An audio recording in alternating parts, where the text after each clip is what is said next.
د خوست ولایت د امام محمد بن حسن شیبانی رحمه الله په دارالایتام کې د زده کوونکو ترمنځ د تقریرونو کلنۍ سیالي ترسره شوه چې د خوست ولایت والي مولوي عبدالله مختار په ګډون مرستیال والي او نور ګڼ شمېر امارتي چارواکو ګډون کړی و. په یاده شوې سیالۍ کې زده کوونکو په پښتو، عربي او اردو ژبو باندې بیانونه وکړل چې له ارزولو څخه وروسته یې نتایج اعلان او په جایزو ونازول شول.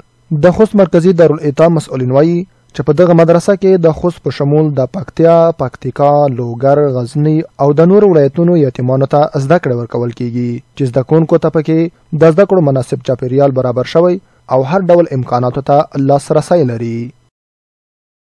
نو دا مسابقه خو دا کلنۍ مسابقه ده، په دې کې موږ 12 شاګردانو مسابقې ته راوتلي وو.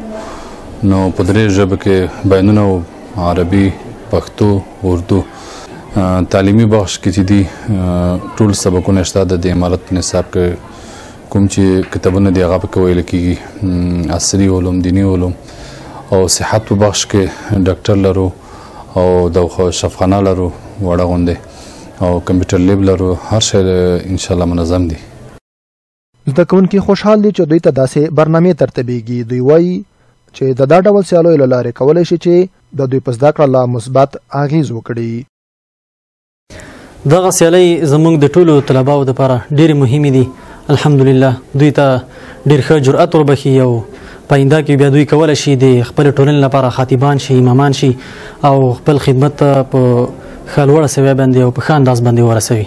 الحمدلله موږ چې کومه اداره د هر پنجشنبه او بیا د هر میاشت په دغه کې موږ ته د انجمن ترتیب نیسي او بیا د یوې میاشتې مطابق کوم طالبان سره راوتلي دي هغو مابینځ کې خپله مقابله ترمنځه کېږي.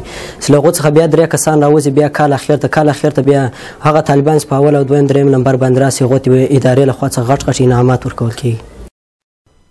د یادونې وړ ده چې د خوست ولایت په مرکزي دارالایتام کې د مهال 800 زده کوونکي په زده کړو بوخت دي چې پکې د دیني زده کړو ترڅنګ د عصري علومو زده کړې هم ورکول کېږي.